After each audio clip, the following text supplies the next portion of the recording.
Here's a question. Can randomly generated jelly creatures walk to the right a significant distance? Well, by random chance, half will wiggle to the left and half will wiggle to the right. But in reality, almost all of them will stay put near the middle. So the answer is no. But here's another question. Can they get better at walking to the right by using natural selection and evolution? Let's find out. So what is a jelly creature made of? Their body is a 4x4 grid of soft body cells that have 3 traits. Desired width, which looks like this, desired height, which looks like this, and rigidity. What's rigidity? Well, it determines how rigid a cell will act. Whether the cell has the consistency of a bone, a tendon, some tissue, or thin air. And then the creature as a whole has 3 phases. Phase 1, Phase 2, and Phase 3. Each cell's traits could be different for each phase. So in total, that's 16 times 3 times 3 equals 144 traits that make up the creature's genetic code. As a jelly creature lives and breathes, they cycle through their 3 phases to a regular rhythm, like a heartbeat. And by doing this, they hopefully develop a stride that carries their body rightward. After their 10-second auditions, we measure each creature's distance by seeing where the creature's center of mass is horizontally. Every jelly creature's goal is to maximize its distance, also known as fitness, as much as possible. But without a master plan to guide them, can the jelly creatures even hope to do well in their quest for forward movement? Well, it's time to begin the experiment. Generation 0, the dawn of the primordial era.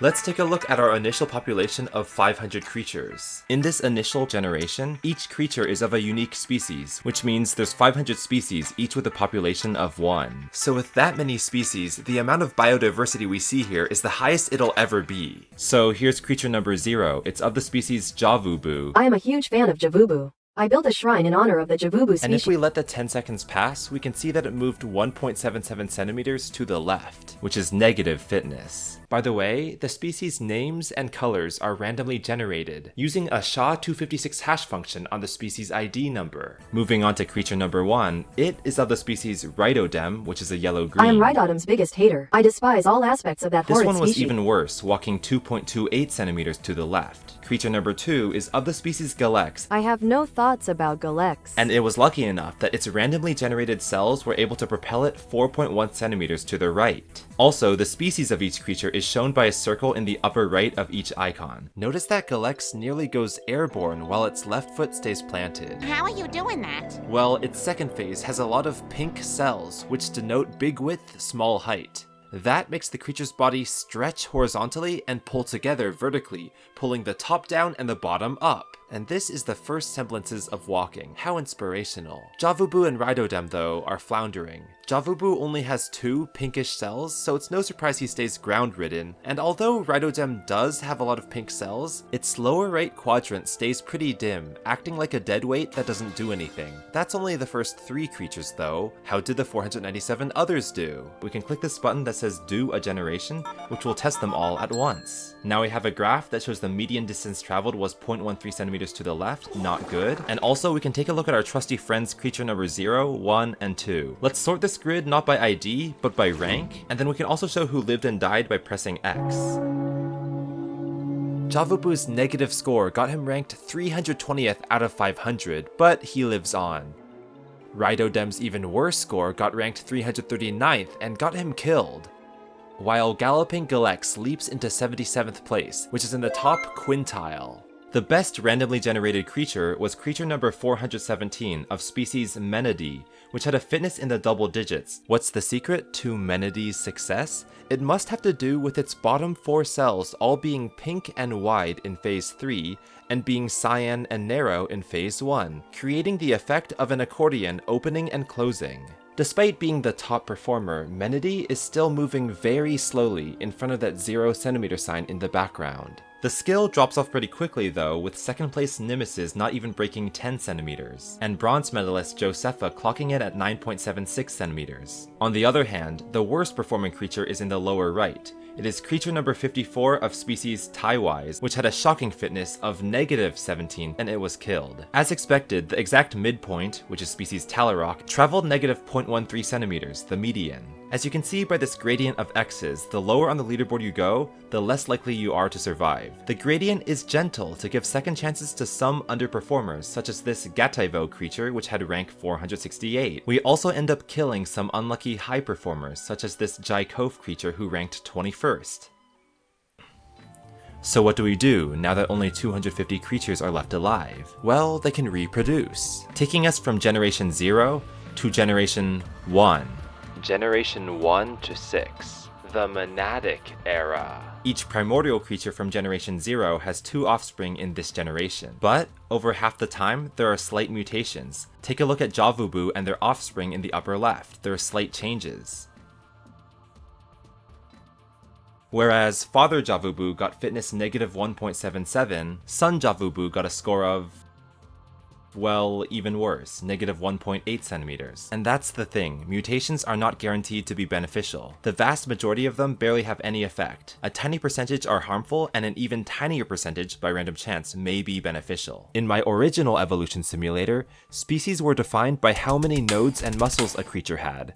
But in this simulator, everybody has the same number of cells, so species are instead defined by genetic lineage, meaning children take on the species of their parents, usually. Looking at the species breakdown, we can see that every square that was X'd out is now a different color, but there's still way too much diversity going on to notice any real patterns. So with that being said, let's do another generation, bringing us to Generation 2.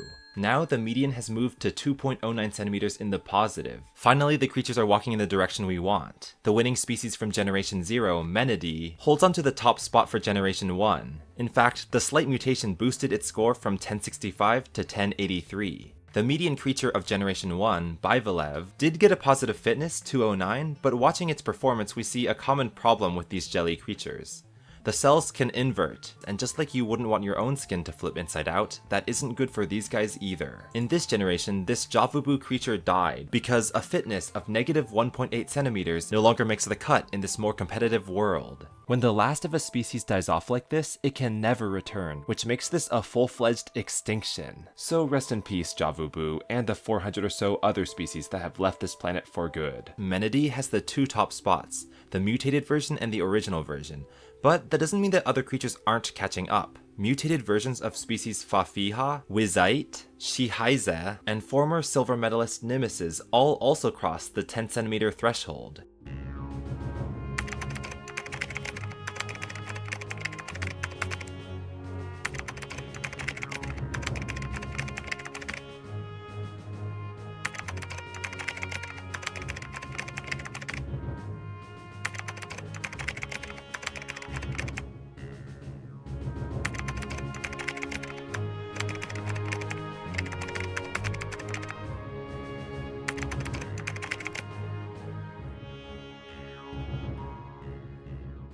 But with that being said, another 250 creatures have died, so the remaining 250 creatures have to reproduce again, bringing us to Generation 2. High-performing species like menadic likely have 4 offspring in this generation now. Let's test them by hiding the creatures and then doing a generation. The median distance traveled has doubled to about 4 centimeters, and the best creature is menadic once again. This time, another lucky mutation pushed its fitness to 11.14 centimeters.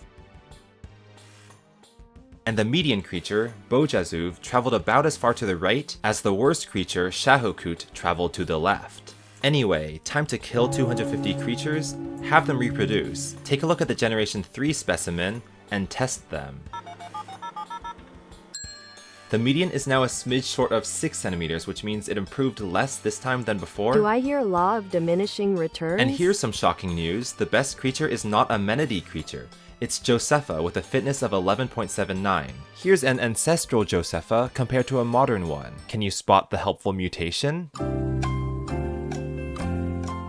It's so minuscule, I don't blame you if you couldn't. See, Josepha's strategy is to just lean rightward to boost distance. So if you pause it right here, you'll notice Josepha's left foot is 5% taller than it used to be, allowing it to plant firmly into the ground, which helps prevent backsliding as it does its forward lean. As far as I can tell, that's the biggest mutation that helped Josepha leapfrog the prevailing menadics. So now it's Generation 3, and Josepha snatched the top spot. Why do I still consider the menadic era to go to generation 6 then, if Menadi's already been usurped? Well, take a look at these grids. They show what positions of the leaderboard, from 1st to 500th, that each species occupied. In the beginning, Menadi was 1st and Josepha was 3rd, as described earlier in this video. Jumping to generation 3, we can see Josepha does leap into 1st place, and both species have 8 members, meaning not a single of either have died. But overall, Josepha's posse is more scrambled throughout the middle echelons, whereas Menadi's are laser focused on staying in the top 14. That's consistency. So that's why, at generation 3, we're still deep in the menadic era. By the way, these thick lines indicate every 10 percentiles of performance,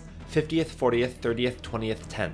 And these thin lines indicate every single percentile. Here's the 0 line, which means over 98% of creatures at least move right instead of left. That's progress. But after all that, who will dominate next? The accordion-style Menades, or the leaning Josephas, silver medalist Nemesis, or the mutated Fafiha, or even galloping Galex, the 3rd creature we ever saw. Also, what's the purpose of this graph with the horizontal stripes? Find out next time on Jelly Evolution Simulator. I coded the simulator in Python with Pygame because I like Pythonic array indexing. I find it pretty elegant. I actually started this project 4 years ago on a livestream, lost interest, and then got inspired to continue it recently after I saw people enjoy my recent Spider Evo sim. Also, if you, the viewer, are interested in fun coding projects like this, or STEM YouTube in general, and you want to meet more STEMmy people IRL, then fill out the form below. My friends and I are hosting these weekend retreats for nerdy content creators to get to know each other, and we're calling it Zero Ping because there's no internet delay when you're in person, so check it out. Thanks for watching and goodbye.